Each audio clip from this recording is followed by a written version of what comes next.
In 1968, the same year that Martin Luther King Jr. was assassinated, schoolteacher Harriet Glickman sent a letter to Charles Schulz, creator of the comic strip Peanuts. She wrote, "Dear Mr. Schulz, since the death of Martin Luther King, I've been asking myself what I can do to help those conditions in our society which led to the assassination and which contribute to the vast sea of misunderstanding, fear, hate, and violence. As a suburban housewife, the mother of 3 children, and a deeply concerned and active citizen, I am well aware of the very long and tortuous road ahead. I believe it will be another generation before the kind of open friendship, trust, and mobility will be an accepted part of our lives. It occurred to me today that the introduction of children into the group of Schulz characters could happen with a minimum of impact. The gentleness of the kids, even Lucy, is a perfect setting. The baseball games, kite flying, yes, even the psychiatric service, come lemonade stand, would accommodate the idea smoothly." Schulz was hesitant at first. He wrote Mrs. Glickman back and told her that he'd been thinking about adding a black character, but was worried about being patronizing. They wrote back and forth to each other, and she said she would ask some of her black friends about the idea of adding a black character to determine whether or not it might come off as condescending or patronizing, as Schulz had suggested. She ended up sending along 2 letters, both of which concluded that adding black characters to the strip would not be patronizing and could instead be an impactful source of inspiration for future generations. So on July 31st, 1968, Franklin made his debut in Peanuts, and on the same beach as Charlie Brown no less, in a time when, while most beaches had become legally unsegregated, it could still be considered uncommon for white and black Americans to overlap on the same sands. But Franklin's inclusion wasn't universally accepted or approved of.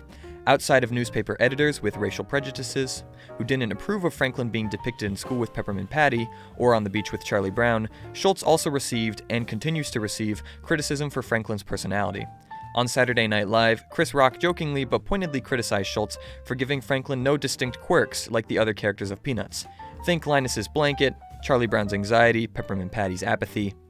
Bishop James P. Shannon, who marched beside Martin Luther King in Selma, was quoted in the Los Angeles Times asking if a black Peanuts character would be a believable human being who has some evident personal failing. As for whether or not that was the case, maybe it's too hard to say. Regardless, despite the questions about Franklin's personality or the nature of his inclusion, he is ultimately a character that has become cherished in the Peanuts universe. But what's the point in me talking about all this? Well, Franklin's role in Peanuts came as a result of the civil rights movement, and the story of his character is a reflection of, at that time, current events. By writing this story of Charlie Brown and Franklin on the beach, Schulz was not only showing his thoughts on the matter, but also providing a sort of historical context in the comic strip, albeit not necessarily directly. After all, Charlie Brown and Franklin never addressed the civil rights movement, or the fact that the 2 of them are on the beach together when previously that would have been punishable through the law. So, Schulz offers an opinion and a, from our perspective, historical context, but is it journalism? After all, you could argue that it educates and engages with current events, but doesn't meet the standards to which we judge journalism, which brings me to our central question: are comics a form of journalism? What influence do current events and the news have on comic strips, and vice versa? You can even consider whether comics are a place for the news at all. But let's not overwhelm ourselves with too many questions quite yet. Before we ask whether or not comics are journalism, what even is journalism? When it comes to their role in the media landscape, the New York Times says, "We provide the context and analysis that readers need to better understand what's happening around them." Merriam-Webster defines journalism as the collection and editing of news for presentation through the media. And as a journalism student, I can provide my own insight to the topic as well. From how other sources and I see it, I think it's fair to classify journalism as the condensing, contextualizing, and analyzing of current events, emphasis on current events, in a form that is made available for the general public. Maybe not all forms of journalism use that exact definition, but I think it'll cover most of our bases. So, if we've established what journalism is, then we can now establish whether or not comics can be journalism. Well, there's one form of comics that might be a bit easier to classify as a form of journalism: political cartoons. Political cartoons have been around for a long time.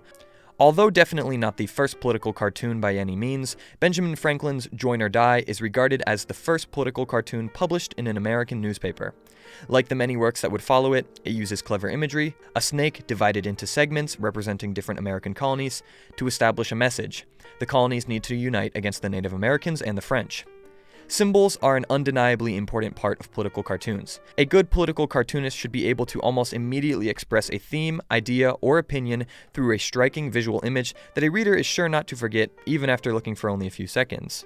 In the book Drawn and Quartered, The History of American Political Cartoons, authors Stephen Hess and Sandy Northrop write, "Political cartooning is a symbol art. The symbols are a shorthand, a convenience, not only for the artist, but for the viewer as well." Hess and Northrop explain how symbols are not only vital to a cartoon's message, but forming a connection to current events as well. For example, they bring up imagery of Lady Liberty, Uncle Sam, or the USSR hammer and sickle. These symbols, for most American viewers, immediately evoke different ideas. When we see Uncle Sam, we understand that it's meant to represent the US government or the country as a whole. Therefore, a political cartoon by Art Young depicting Uncle Sam as a bloated old man with a giant belly that says "fattened by the horrors of war" is, well, how much clearer can you be? It's a blatant message against the United States' involvement in the destruction that warfare creates. So, where's the connection to journalism? Well, let's think about our 3 goals for journalism: condensing, contextualizing, and analyzing current events. A good political cartoon, just like a good journalism article, should be able to do all 3. Let's consider Art Young's "Fattened by the Horrors of War." As you can see here, Uncle Sam sits on a massive throne, bloated by, as the writing says, the horrors of war. And near his leg, a whip with a tag that reads "Wage Slavery." In the background, you can see what looks like artillery. It shouldn't be a surprise that this cartoon was published in 1919, just 1 year after the end of World War I, and wage slavery, of course, representing the draft. But what exactly is this cartoon saying? How does it work as a form of journalism, particularly after the First World War? Let's take it step by step. First, condensing. There are obviously many facets to the causes and effects of World War I, as well as the USA's involvement and what they gained from the crisis. As The Guardian argues, World War I made the US a preeminent economic and military power, but lacked a clear moral lesson. So when it comes to condensing, the bloated Uncle Sam, his royal throne, and his whip tell us 3 things. The USA propagated the war by participating in it, was in a position of power during and after it, and received benefits because of it, partially by forcing their citizens to participate in war. Second, contextualizing. This is one of the aspects that might be harder to argue. Although condensing and analyzing are 2 prominent parts of political cartoons, the context is not always as clear. For example, looking at the Art Young cartoon, would you know right away that it was about World War I? Maybe not, but you could argue the same about other forms of journalism. When you see this headline and the lead next to it from the Honolulu Star-Bulletin, what's your first thought? What time period did this piece originate from? If you know the history of World War II, then you'd know that this refers to the bombing of Pearl Harbor in December of 1941. Even if you weren't sure about when exactly Pearl Harbor was bombed, seeing "war" and then Oahu bombed by Japanese planes would probably be enough to clue you into the sense of time period. However, seeing this headline today and the subsequent article would at least require a bit of critical thought, especially if you're not well versed in the history of World War II. So, in seeing Art Young's "Fattened by the Horrors of War" cartoon in the modern day, with a little bit of thought and some research, it wouldn't be hard to figure out that it's about World War II. At the very least, you'd know that it was about a war that the US was involved in. So, there's the contextualization. But what about analysis? How do political cartoons analyze? Well, maybe it's better explained from a political cartoonist. I had the opportunity to speak with Nicaraguan political cartoonist Pedro Molina, who had this to say about the role of political cartoons in the world. Cartooning is about question everything, or cartooning is about, defending what you think is right, but not trying to hide or to promote one side just because you hate the other one. What Mr. Molina refers to is the analyzing that political cartoons engage in, our 3rd step of journalism. I'd argue that this is the point that political cartoons often do best. They provide an analysis, an opinion, you might say, of a current event. When we think back to Art Young's cartoon, it's clear that it provides an anti-war analysis of the USA's involvement. While some might see the USA's involvement as a necessity or heroic or a necessary evil, Young argues that, regardless, the USA benefited from the horrors of war, and this is something to look down upon. In addition to Pedro Molina, I talked with Rob Rogers and Phil McAndrews, both of whom are cartoonists. While Molina and Rogers are primarily political cartoonists, McAndrews is more focused on graphic novels and other forms of cartooning, but he's still done his fair share of political cartoons too. Here's what Mr. Rogers had to say about translating current events to political cartoons. I'll give you an example. This is a sketch from you can't see the elephant. Ignore the elephant. That was from a previous day's sketch, but I drew right on top of it to do this one. And so I'm watching all the newscasts about Trump selling his Bible, and I'm thinking the guy is a huckster. He's a con man. He's probably the biggest sinner of any presidential candidate we've ever had. So here he is hawking the Bible as if he's a religious man, which he's not. And immediately what came to mind was, like at the airport sometimes they'll go door to door and they'll say, have you heard the good news? Or sometimes they'll hand out leaflets, about Jesus on the street corner. So I thought, wouldn't it be funny to juxtapose all of his, sins with him hawking the Bibles. As for Mr. McAndrew's perspective on political cartoons, audiences love to see a cartoon that makes fun of a shitty politician or something, like that's, and it I don't know. I mean, I don't know how much effect it really has on, the world, but like, it feels good as a creative person. And I think it helps people, look at problems in a new way occasionally. Maybe it might change a few minds here and there, but, overall, I think it's just like humor is a part of being human, and you got to make fun of the stuff that sucks, So, as our Art Young example and our cartoonists have shown, political cartoons engage heavily with current events. After all, that's basically what they're all about. And I would argue, because they engage with the three tenets of journalism that we discussed, political cartoons could be considered a form of journalism. Should be considered a form of journalism. Much more opinionated than some journalism, sure, but no piece of journalism is ever truly objective. And there's plenty of news media that is blatantly and intentionally subjective. So, because of how it engages with current events and informs its readers, political cartoons, in my opinion, can be a form of journalism. However, that's not our central question. While it is important to establish that cartoons can be a form of journalism, we're talking about a more specific approach. Our central question is, can comics be journalism? If you were to ask me, I'd say, sort of, and yes. But first, let's break it down. What are we referring to when we say comics? Some people say comics when referring to political cartoons, and comic strips when referring to, well, comic strips. For our sake, I'm going to be referring to comics as both including comic strips and comic books, while political cartoons will just be political cartoons or cartoons. Comic strips are things like Garfield, Calvin and Hobbes, and Peanuts. As the New Zealand National Library describes them, comic strips are often multi-panel, hence the name strip, comics which tell a short, usually funny story, hence the name comic, whereas comic books are things like Batman or X-Men. This is not to be confused with graphic novels like Persepolis, Mouse, or Hilda. Although they can be confusing to differentiate, the Library of Congress gives them the following definitions. Comic books are serialized stories, mostly short in length, and the stories they contain can continue over months and sometimes years. Graphic novels tend to be much longer than comic books and also usually have their storylines wrapped up in 1 or 2 books. Because the story does not have to be broken up over several issues, the stories tend to be more complex, and readers usually don't have to wait for the next issue to find out what is going to happen. Regardless, we're not going to talk about graphic novels and comic books today, although I do love them. I just thought they were worth mentioning. We're focusing on comic strips, like the ones you'd read on the funny pages in newspapers. Stuff like this. And while we're going to focus on the comic strips you usually see in papers, there are some comic strips that are more explicit about their journalistic intentions. There is a form of journalism called comics journalism that uses the comic strip format to condense, contextualize, and analyze current events.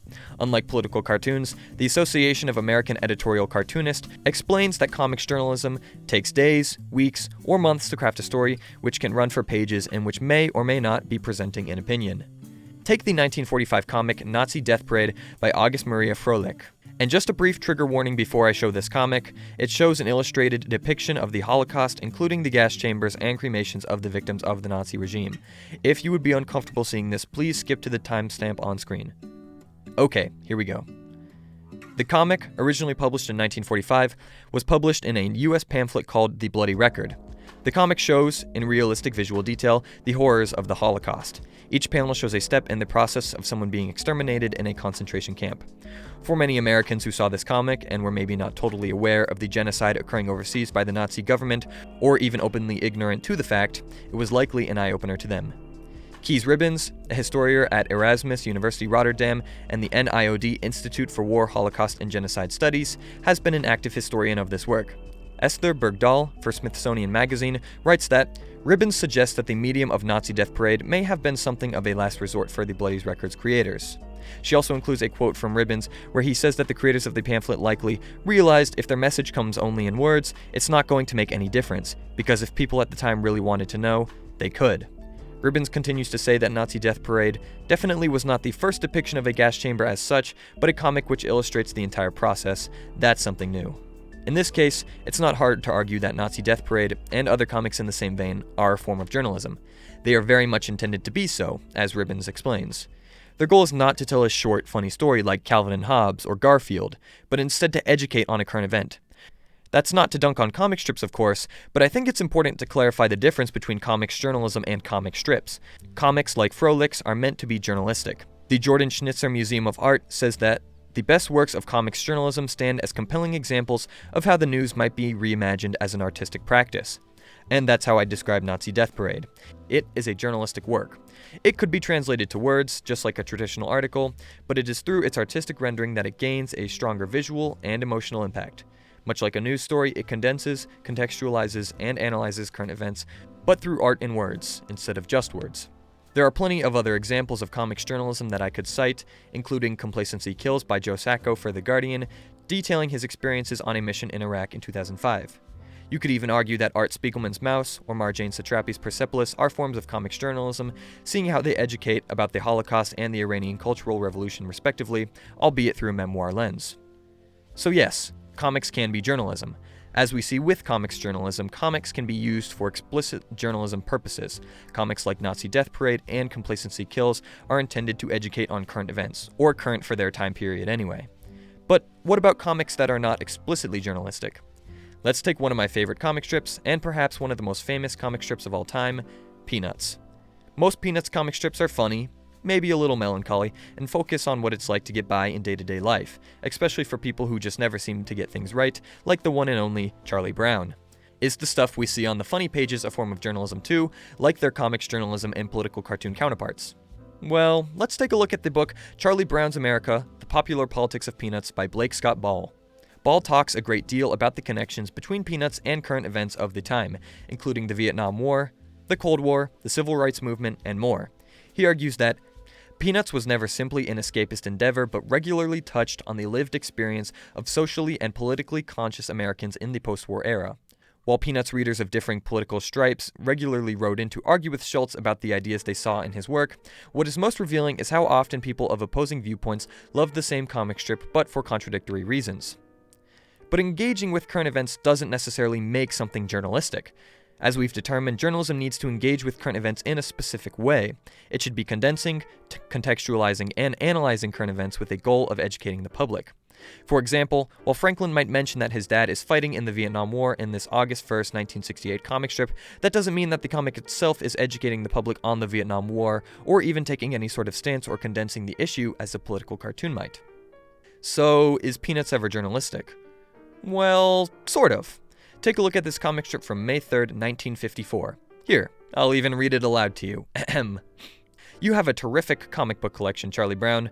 Revolutionary War comics, War of 1812 comics, Civil War comics, World War I comics, World War II comics, Korean War comics. The next issue has really got me worried. Ball writes, 2 things were clear in this strip. First, the reader had to assume that on some level, Charlie Brown, like Schultz himself, had an interest in warfare. Otherwise, he would not own the comics. Second, despite his interest in the concept of war, Charlie Brown was sincerely worried about the personal experience of a new war in his lifetime. Thus, the first hints for readers of Schultz's thoughts on war were deeply conflicted. That's an interesting insight into Schultz and Charlie Brown's characters, but arguing that it's journalism is a bit tougher. After all, it's not explicitly showing the horrors of war, like Froelic's Nazi Death Parade, nor is it presented in a traditional journalistic format, like Walter Cronkite's broadcasts or the Panama Papers. But just because it's different from what we think of as journalism doesn't mean it's not journalism. Let's break it down. First, does this comic engage with current events? Well, it was published in May of 1954, a little less than a year after the Korean War ended. It also engages with, in a larger sense, the Cold War and the persistence of war in the world overall. By addressing the number of wars that have occurred over a 178-ish year time span, 3 of which were in the last 40 years, Schultz clearly places this comic strip in the context of ongoing warfare in the world. People who picked up this comic strip in 1954 would have had a clear sense as to exactly what Charlie Brown was worried about. Second, condensing. This comic quickly condenses the amount of warfare that we've seen as a country and as a planet by mentioning these 6 major wars. And given that it takes 2 panels to mention all the wars, one thing is clear.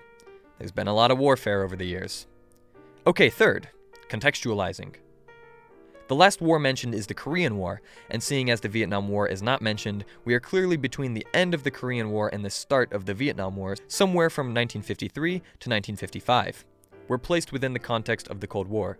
And fourth, analyzing. We get this part from Charlie Brown's blank-faced reaction and his line in the last panel, "The next issue has really got me worried." Of course, he's not actually referring to the next comic book, but instead the next instance of war that the United States gets involved in. All of these conflicts had been increasingly destructive. And seeing as this was not even a year out from the end of the Korean War, it's completely understandable that Charlie Brown might feel apprehensive about the future of his country. Schultz, through Charlie Brown's eyes, offers a clear, anti-war analysis of current events, pointing out the world's long history of war and how it seems more and more likely this trend will continue in a more devastating fashion, something that should have anybody worried. Let's take some other examples. I knew we'd get around to my kind of candidate. Maybe I don't need you, Charlie Brown. Why should I settle for being just First Lady? Why shouldn't I be president myself? And then after I got to be president, it would be only one short step to Queen. Why should I vote for you? I mean, can you give me a reason? If I'm going to vote for someone, I want them to have a good reason. Well, for one thing, I'm kind of groovy. In each of these strips, although they might just seem like funny stories, there's different political themes. First, Snoopy finds a candidate that he's interested in, someone who fits his ideals, a somewhat indirect commentary on the tumultuous 1968 election, in which some people viewed the candidates as not fitting their ideals. This idea continues with Snoopy being criticized for not having any real attributes that make him worth voting for other than being kind of groovy. Maybe a commentary on charisma in politics. You could argue that it's a reach, but I think it's entirely intentional, even if tongue-in-cheek. And that's not to mention Lucy proposing the idea of being class president herself instead of Charlie Brown, published in 1960, just 8 years before President Lyndon B. Johnson signed an executive order prohibiting sex discrimination by government contractors and amid many feminist protests. So, it seems like some Peanuts comics fit within the standards of journalism, right? It fits within all our previously established standards of journalism. So, why doesn't it feel like journalism? Nobody reading this comic would immediately exclaim, "Well, by Jove, this is a prime example of journalism." But I don't think it's fair to say that works not immediately seen as journalism can't have journalistic aspects to them, or be pieces of journalism themselves. It's true that Charles Schultz likely wouldn't have viewed his work as journalistic. Ball remarks that Schultz saw himself as a businessman first and foremost, his primary goal to sell newspapers. Even when we harken back to the warfare comic book strip that we looked at, or the introduction of Franklin into the comic strip, which was a clear commentary and reflection on the civil rights movement, or commentary on feminist politics or presidential elections, maybe Schultz would have argued that they were just comics. Even if there was a political edge, maybe he didn't intend a message, or at the very least he wasn't trying to take current events and package them into journalism and educate the public. With whatever messages there are, they are not as clear as comics journalism. And yet, regardless of whatever counter-arguments could be made, it is undeniable that these comic strips had political messages to them. They took current events, like the Cold War or the Civil Rights Movement, and condensed them into 4 panels, provided a modern context, and analyzed them with the ultimate production of a message. If political cartoons are journalism, which I would argue that they are, then why can't comic strips be? They accomplish the same thing. They offer an opinion or perspective on a condensed and contextualized current event. That's not to suggest that all comic strips are journalism. When you read an issue of Family Circus, don't expect to read it as a piece of news. Nothing against Family Circus, of course. However, comic strips can be journalism, even if in an untraditional sense.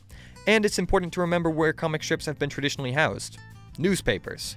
Maybe there's no connection between comics and where they live, but I think it shouldn't be too much of a surprise to see journalism seep into their neighbors on the funny pages. I know we've talked primarily about Peanuts, partially because I think it's such an interesting example of the intersection of journalism and comics. But there's plenty of other examples too. In all your favorite comic strips, keep an eye out for commentaries on current events that could fall within the purviews of journalism. Look at this example from Pearls Before Swine by Stephen Pastis, published on July 25, 2010. It's a clear commentary on the Deepwater Horizon oil spill, not only the largest oil spill in the Gulf of Mexico, but also the largest oil spill ever in the history of marine oil drilling. You could argue that this too is journalism. It shows that the spilling of oil was widespread, suggests that it impacted the lives of animals and people, and offers a clear message at the end. We are all Gulf residents. Even if this issue doesn't directly affect some people, that doesn't mean it doesn't matter, because we all rely on the Gulf's resources. So, what does all of this mean? Comic strips can be journalism. Well, so what?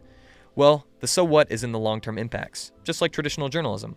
Journalism has the power to change minds and to question people in power. The Fourth Estate. Stuff like Watergate, the Panama Papers, and the Boston Globe's investigation on sexual abuse in the Catholic Church all had real-world impacts that helped defend the innocent and take down the corrupt.